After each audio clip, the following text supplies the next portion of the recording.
런던과 뉴욕을 오가며 커리어를 쌓던 한 영국 여성이 30대 초반에 희귀치매 진단을 받고 생을 마감해 안타까움을 사고 있다. 영국 매체 더선에 따르면 맨체스터 출신 젬마 일링워스는 2021년 28세의 후두피질 위축증 PCA라는 희귀 질환을 진단받았다. PCA는 뇌의 후두엽이 점차 위축돼 시각적 인식 능력을 잃는 병으로 시력은 정상이지만 사물 인지나 공간 판단이 급격히 저하된다. 일링워스는 어릴 적부터 약한 방향 감각과 실수를 자주 보였지만 건강 문제로 인식되진 않았다. 그러나 2020년 재택근무 중 컴퓨터 화면을 이해하지 못하는 등의 이상 증상이 나타났고 이후 상태는 급격히 악화됐다. 결국 말하기, 걷기, 삼키기 같은 기본 기능도 상실한 채 2023년 11월 진단 4년 만에 31세의 나이로 숨졌다. 가족은 세상에서 가장 잔인한 병이었다며 이렇게 빨리 무너질 줄 몰랐다고 비통함을 전했다.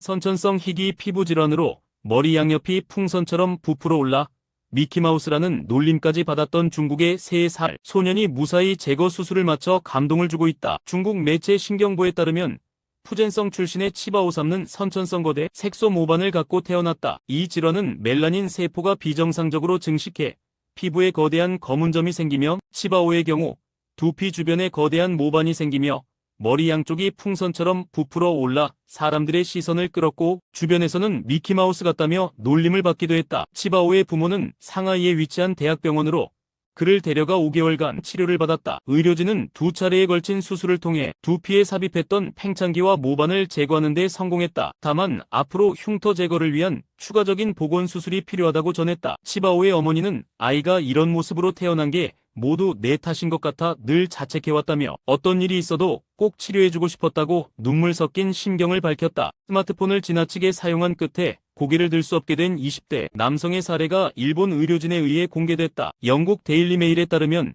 최근 일본의 한 병원은 25세 남성의 척추 이상 사례를 학술지에 발표했다. 해당 남성은 약 6개월간 극심한 목 통증을 겪은 뒤 병원을 찾았으며 진단 결과 그의 목뼈는 뒤로 꺾인 채 일부가 비정상적으로 이탈돼 있었다. 스스로 고개를 들 수 없고 음식물 삼키기조차 힘든 상태였다. 의료진은 이 남성이 수년간 고개를 숙인 채 스마트폰 게임에 몰입한 것이 주된 원인이라 분석했다. 특히 학창시절 따돌림을 겪고 학교를 그만둔 후 오랜 기간 방 안에 틀어박혀 스마트폰에만 의존했던 점도 영향을 미친 것으로 보인다. 보조기 착용 치료는 감각 이상 증상으로 중단됐고 결국 척추 일부를 절제하고 금속 나사와 막대를 삽입하는 대수술이 진행됐다. 수술 6개월 뒤 남성은 정상적으로 고개를 들 수 있었고 1년 후에도 재발 없이 회복된 상태다.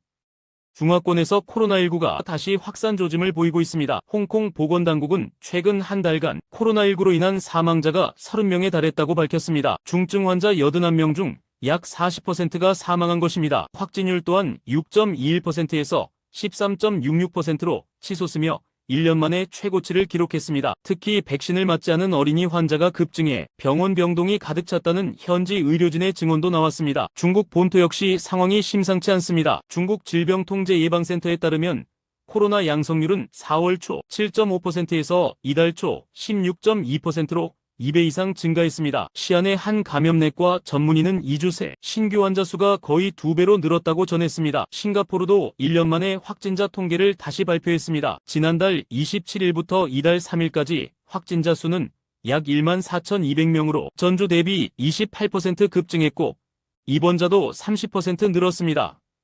홍콩 출신의 20대 여성이 대만 유학 중 사산한 아기의 시신을 병원 냉동고에 방치한 혐의로 유죄 판결을 받았습니다. 사우스차이나 모닝포스트 SCMP에 따르면 대만 법원은 사산아 유기 혐의로 기소된 A씨에게 징역 4개월에 집행유예 2년을 선고했습니다. A씨는 2022년 11월 대만 타이중의 한 병원에서 21주 된 사산아를 출산했습니다. 이후 병원 측과 장례업체를 통해 시신을 처리하기로 약속했지만 병원을 다시 찾지 않고 연락을 끊었습니다. 병원은 시신이 방치되자 경찰에 신고했고 A씨는 체포돼 재판에 넘겨졌습니다. A씨는 당시 슬픔과 경제적 어려움 속에 아무런 도움도 받을 수 없었다고 호소하며 유기 의도는 없었다고 주장했습니다. 변호인은 태아가 24주 미만이므로 의료 폐기물로 분류돼야 한다고 주장했지만 재판부는 아기가 이미 인간 형태로 발달했다고 판단했습니다. 재판부는 유학생 신분과 심리적 충격, 전과가 없다는 점을 고려해 비교적 관대한 형을 내렸다고 밝혔습니다.